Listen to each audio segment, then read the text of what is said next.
It's Wednesday. It's 5 o'clock. Let's build a worm tower.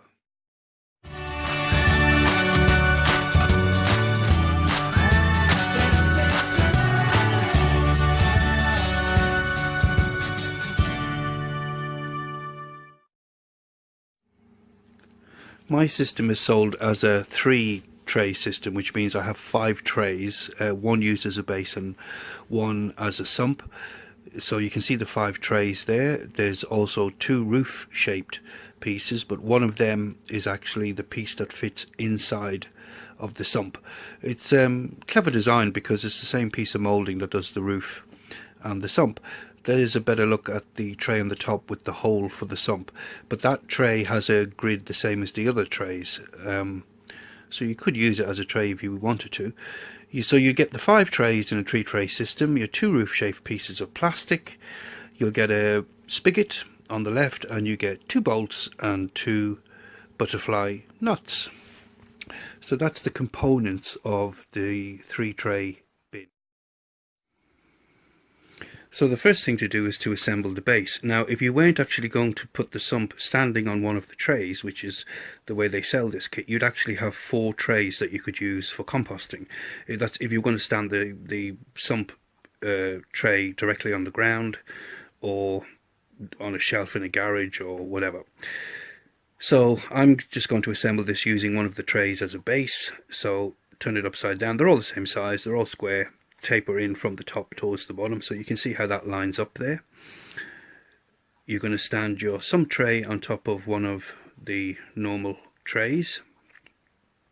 That gives you height then for the sump to put a bottle underneath to drain any liquids. You're going to take your 2 bolts and you're going to slot them into opposite corners. It's fiddly getting it into the very corner one, so I've just come out one square. Just make sure the squares are lined up, otherwise, well, you'll see it actually anyhow, because the trays won't be square when you turn them around. So that's all you need to do. Drop the bolts into opposite corners, and then take the butterfly nuts and screw them onto the bolts, and that will hold your sump tray onto the base.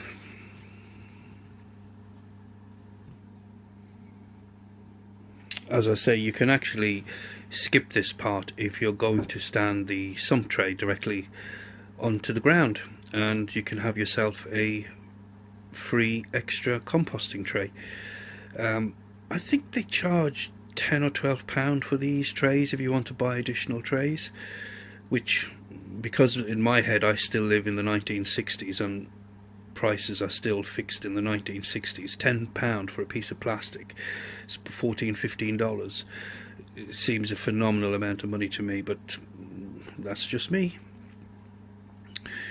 So that's the bolts connected now, and the sump tray is now securely attached to the base.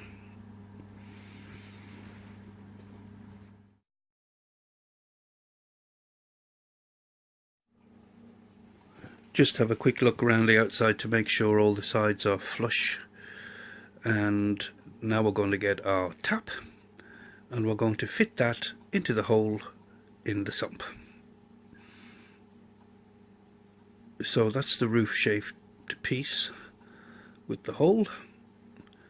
We're simply going to invert that and line the holes up. The tap is just a simple piece of plastic, and all you need to do is hand tighten that nut. It's got an on and an off position, which means basically open and closed. Off is closed, on is open.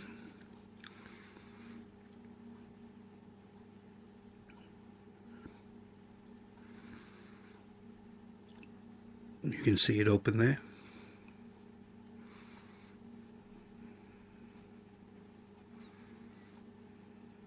Some people drain these intermittently, and I know others just leave the tap open all the time, which is probably a good idea. There's a little piece of dense rubber there, which is what you tighten the nut tight enough to create pressure on that piece of rubber, and that's what makes the seal on the outside, so you don't have any drainage. or leakage I should say. You want drainage. So we're just going to hand tighten that. And that's the tap. So this is our base and our sump now assembled. And now we're ready to add our first tray and the roof. And that's really the tower completed. It's not, at this stage, it isn't so much a worm tower as a worm bungalow with a basement. But when that tray is finished, that first tray is now going to become your working tray, but we'll look at that in future episodes. And you'll add in another tray on top of that, and the worms will migrate up. That's the idea, and a tray on top of that, and so on. And that's your tower. But at the moment, we're looking at a worm bungalow with a basement. Just check your outsides are flush, and as I said before, you can actually do away with that bottom tray and use that, so you can make it a 4-tray system if you're going to stand the sump on the ground or on a shelving unit. So that's our tower. So now we come to the bedding in the first tray. I'm using wet cardboard, as you can see, and worms absolutely love cardboard. If you have any doubts about that, here's a quick peek at the cardboard only worm bin. I'm going to do an update on that soon, but you can see that the worms have just demolished the cardboard and turned it into vermicompost. Now this is just plain brown cardboard with flutes in it, and I guarantee you, if you have anything like that in your bin, there's a look at the flutes there, you'll find loads of worms in the actual flutes. They love this, the starchy glue which is used in this type of cardboard. So I haven't got any coconut coir, which is what you will probably get with the supply of worms if you order worms with this bin. I think they send them out, well, you can just get the bins, but they also send them out with a pound of worms and coconut coir bedding, which is fine. But if you have a supply, if you have worms and you want to set up this kind of system, you can buy the bin without the worms and just use cardboard as a bedding. Basically any carbon base will do. So on top of these I'm going to add some leaves and then some harvested vermicompost, just to get the bacterial count going and set this bed up.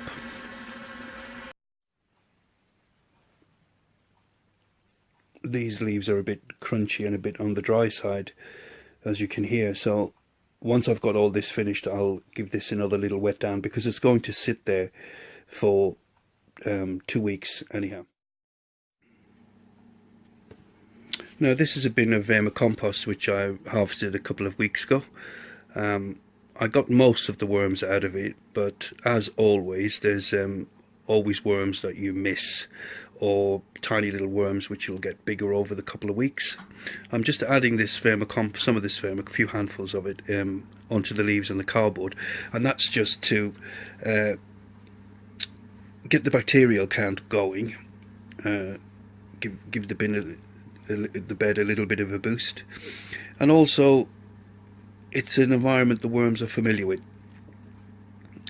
so it'll make them feel at home quicker. Now I just thought you'd be interested in seeing this, because what I've done with the bin on the left, the one with the vermicompost, is instead of sifting and sifting and sifting, I don't do that. It's too time consuming. I let nature and the worms do all of the work. So once I've got rid of most of the worms, I just put a pocket of quite soft fruit, high sugar. Now fruit works the best, I find, because it has a high sugar count, so the fructose gets the bacteria going, and of course the worms want the bacteria. And there you go, right in the spot in the middle. Any worms that were left in that bin have made their way over to that apple core, and I'm not sure, I think it was a banana skin.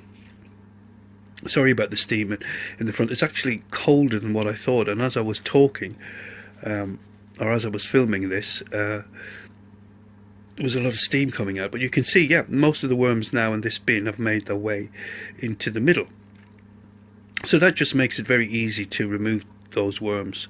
There'll always be, using this kind of system, you're always going to have a few little worms and cocoons that haven't hatched. But the system I use is I leave that for several weeks, and any cocoons will have hatched and made their way over to the fruit in the middle of the bin. Now that's just a sample from the bottom of the bin, and as you can see there's no worms in that.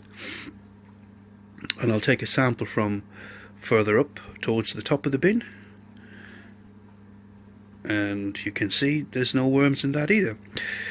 So yeah, any worms in the bin will make their way to the fruit immediately, and any cocoons in the bin, if you wait enough weeks, they'll hatch and they will make their way to the fruit because there's nothing else in the bin for them. And then you just remove the fruit with the worms and the job's good. So that's the bedding all prepped. We just need to wait 2 weeks before adding the worms to that. Well, you don't need to wait 2 weeks. I'm going to wait 2 weeks. And you can see that I've added a little bit of melon there as a little housewarming present for them. A quick word about feeding before we end this little session. I've got 3 little lunchbox containers here. As you can see, 3 bags would do just as well. But the idea is that you have one where you're collecting your peel and your food scraps. You can see I've got potato and carrot peel there. Now the thing about them is they will take forever to break down naturally in a small worm bin, especially if you have a low population of worms. And in fact the potatoes may even sprout if there's eyes on the potato peel. So for small worm bins, if you've been following anything I've been doing on this channel, you know I'm a big fan of freezing and thawing. So the idea is there's one box where you're collecting your fresh stuff, there's a box in the freezer, and there's a box just out of the freezer waiting to be thawed. Now the one on the right there is the one that I just took this out a short time ago just to show you. So I need to squeeze a lot more liquid out of these contents, but there's some squash there. Now again, that would take a very long time to break down, but as you can see, even just out of the freezer, if I give it a squeeze, I can get quite a bit of liquid out of it. And that's liquid that would end up in your small worm bin, which is going to create problems. Now this needs a bit more time to thaw out.